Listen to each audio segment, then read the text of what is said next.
You probably don't remember me, but you saved my life. That's what she said.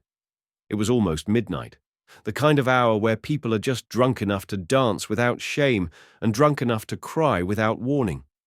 Music throbbed through the speakers, some old classic rock song everyone pretended to know the lyrics to. The neon beer signs flickered like dying stars.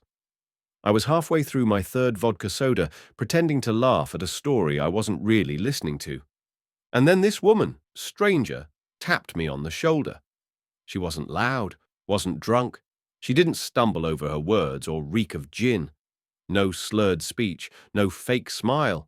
Just quiet, clear-eyed, intentional. "Do you remember me?" she asked, holding my hands like they were something fragile. I laughed without thinking. Reflex. "I probably offended you at some point. I'm sorry in advance." She didn't laugh back. She just stared at me, eyes locking on like I was the answer to something she'd been searching for. Then she said my name, and that's when everything shifted. It had been a rough year. No, worse than rough. It was the kind of year where I stopped recognizing my own reflection. You ever feel that? That slow drift where your body still moves, still functions, but the person inside isn't home? That was me. I was there that night because I couldn't stand being alone in my apartment anymore. I couldn't take another night of staring at the ceiling, wondering if I was going to feel this useless forever. I kept thinking, what's the point of trying to be good if nothing changes? If nobody sees you? If nothing you do matters?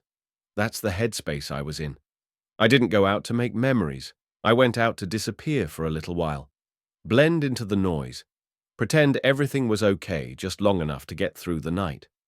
So when this woman, let's call her Kim, said my name, I froze. Because my name, it's not one you forget. It's not Sarah or Emily or Megan. It's one of those names that makes people pause when they hear it, ask me to spell it again, laugh awkwardly because it's different. When someone remembers it, it's usually for a reason. And this time, it was. She looked at me and said, "I don't expect you to remember, but I've been hoping to see you again."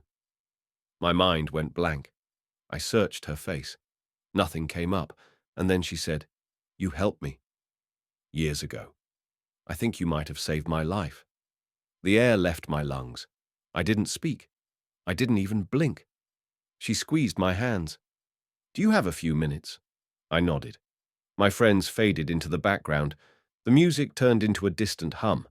I followed her to a quiet corner near the back, where the lights were dim and the voices were low. And then she told me everything. She said it was 4, maybe 5 years ago. Same bar, same back alley. She had come here with her boyfriend and a couple of girlfriends. It wasn't anything special.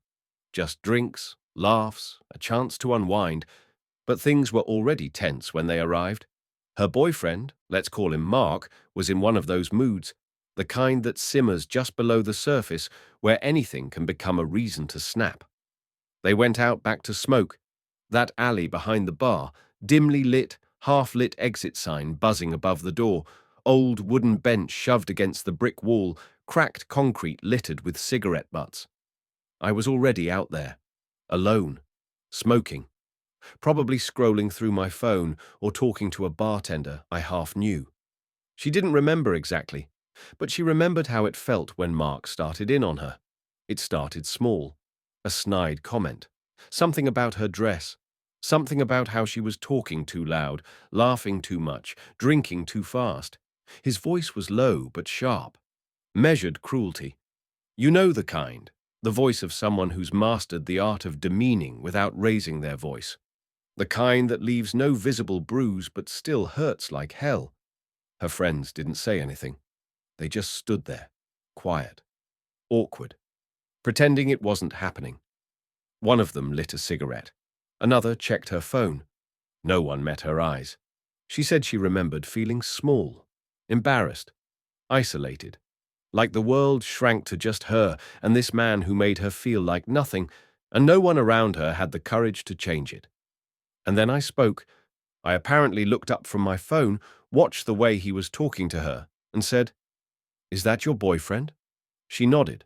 confused, nervous, and I turned to him and said, "Then maybe you should stop treating her like trash." Just like that. No build-up, no apology. Just direct. She said everyone froze, including her. Mark stared at me like he couldn't believe I had spoken. Her friends exchanged looks but stayed silent. I wasn't yelling. I wasn't trying to cause a scene. I just called it what it was. Then, apparently, I turned to her friends and said, "You're all just going to stand there? You're supposed to have her back." And then I walked back inside. I don't remember this, not because I was drunk, but because to me it was nothing special. Just another moment of not being able to keep my mouth shut when I see something wrong.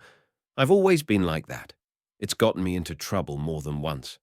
But that's just who I am. To her, though, it was everything. She told me that on the drive home, Mark exploded. Not at me, at her. He screamed the entire way, slammed his fists into the car roof, accused her of not defending him, called her names, threatened to leave her on the side of the road. She cried, begged him to calm down, said she didn't know what else she could have done. But something had shifted, because as he raged, a voice in her head whispered, "That stranger was right." That night, she sat on the bathroom floor, staring at the red marks on her arms where he'd grabbed her too hard.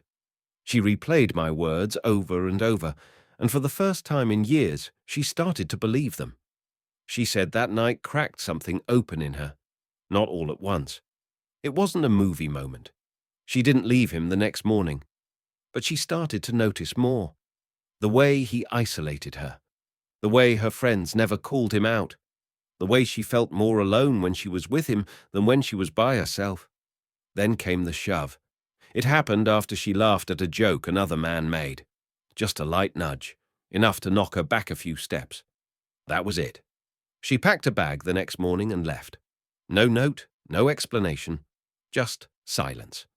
She moved in with her cousin, blocked his number, got a restraining order, started therapy, and every step of the way she thought about that night, about that stranger, me, who spoke up when no one else did. Now, she works with survivors of domestic abuse, volunteers at a shelter twice a week, speaks at support groups.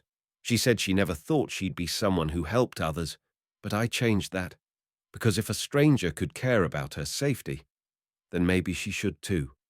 By the time she finished her story, I was crying. Quietly.